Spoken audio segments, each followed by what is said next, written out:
અને અમેરિકા પછી હવે કેનેડામાં રહેતા ભારતીયો પર પણ ડિપોર્ટની તલવાર લટકી રહી છે, કારણ કે કેનેડા સરકારે બનાવેલા નવા કાયદામાં અધિકારીઓની સત્તામાં ખાસ્સો વધારી દેવામાં આવ્યો છે, જેને લઈ તેઓ ધારકના વિઝા રદ કરી શકે છે.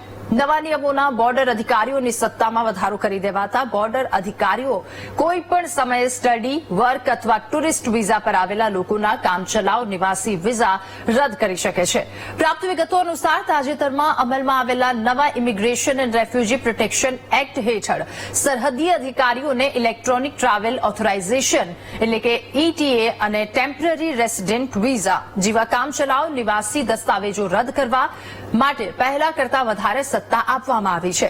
આથી ત્યાંના બોર્ડર અધિકારીઓએ કોઈ પણ સમયે સ્ટડી, વર્ક અથવા તો ટુરિસ્ટ વિઝા પર આવેલા લોકોના કામચલાઉ નિવાસ વિઝા રદ કરી શકે છે. ભારતીય મંત્રાલયના કહેવા અનુસાર અંદાજે 4.27 લાખ ભારતીય વિદ્યાર્થીઓ હાલ કેનેડામાં અભ્યાસ કરી રહ્યા છે. ત્યારે જોવાનું એ રહે છે કે કેનેડા નિવાસી ભારતીયોનું હવે શું થશે. ત્યારે કેનેડામાં હાલ 4 લાખથી વધારે ભારતીય વિદ્યાર્થીઓ કે જેઓ અભ્યાસ અર્થે ગયા છે. અમેરિકા પછી કેનેડામાં વસતા ભારતીયો પર લટકતી તલવાર, કારણ કે કેનેડા સરકારે આ મામલે નવો કાયદો બનાવ્યો છે.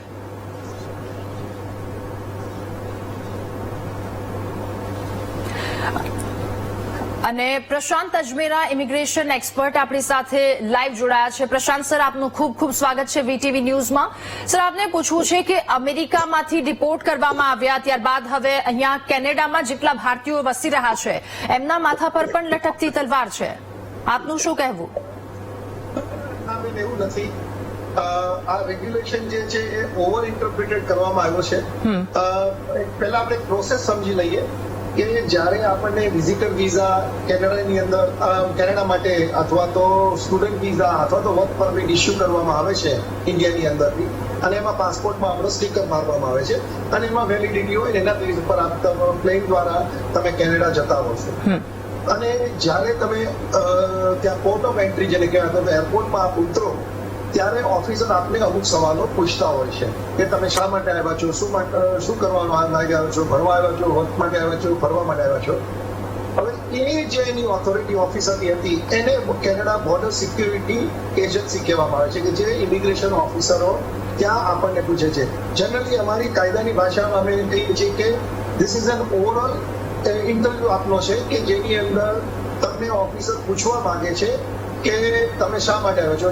એમાં જો કોઈ ઓફિસરને એવું લાગે કે તમે અહીંયા સ્ટડી માટે નથી આવ્યા અથવા તો વર્ક માટે નથી આવ્યા અથવા તો ફરવા માટે નથી આવ્યા પણ તમારો કંઈ બીજો ઈરાદો છે, તો એવા સંજોગોની અંદર આ વિઝા કેન્સલ કરી અને તમને પાછા મોકલી શકાય. ઇવન જ્યારે વિઝિટર વિઝા અને નોન ઇમિગ્રન્ટ વિઝા કહેવાય છે, ત્રણેય કેટેગરીને, એની અંદર વધારાનો પાવર એ આપ્યો છે કે તમને પ્લેનમાં તમે ચડો એ પહેલા બી તમને એ તમારા ઓનલાઈન એકાઉન્ટની અંદર ગવર્મેન્ટ ઓફ કેનેડા જણાવી શકે છે કે તમારા વિઝા કેન્સલ કરવામાં આવ્યા છે, તમે ટ્રાવેલ કરશો નહીં. અને એરલાઇન્સને બી એની એડવાઇસ આપવામાં આવી છે એમની સિસ્ટમમાં કે જે તે વ્યક્તિ જે છે એનો આ વિઝા હતો, આ એનું નામ છે, આ એનો પાસપોર્ટ છે, એ જો ટ્રાવેલ કરવાની કોશિશ કરે તો એને ન આવવા દેતા, કારણ કે એના વિઝા કેન્સલ કરવામાં આવ્યો છે. સો જે લોકો અત્યારે કેનેડામાં છે, પર્ટિક્યુલરલી સ્ટુડન્ટ વિઝા ઉપર, પછી વર્ક પરમિટ ઉપર અથવા તો વિઝિટર વિઝા ઉપર, એને ઇમિડિયેટલી ઇફેક્ટ થવાની નથી.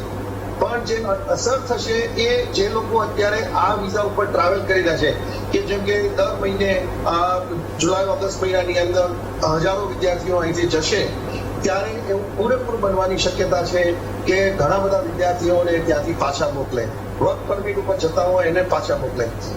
જૂન, જુલાઈ, એપ્રિલ, મે, જૂન અને જુલાઈનો મહિનો એવો છે કે જેમાં ઇન્ડિયન બહુ બધા ટ્રાવેલ કરવા જતા હોય છે, તો એ લોકોને બી પાછા મોકલે. એટલે આ મેઇન જે છે કે જે લોકો નવા જઈ રહ્યા છે અને ટ્રાવેલ કરી રહ્યા છે એમને ઇમિડિયેટલી અસર થવાની છે.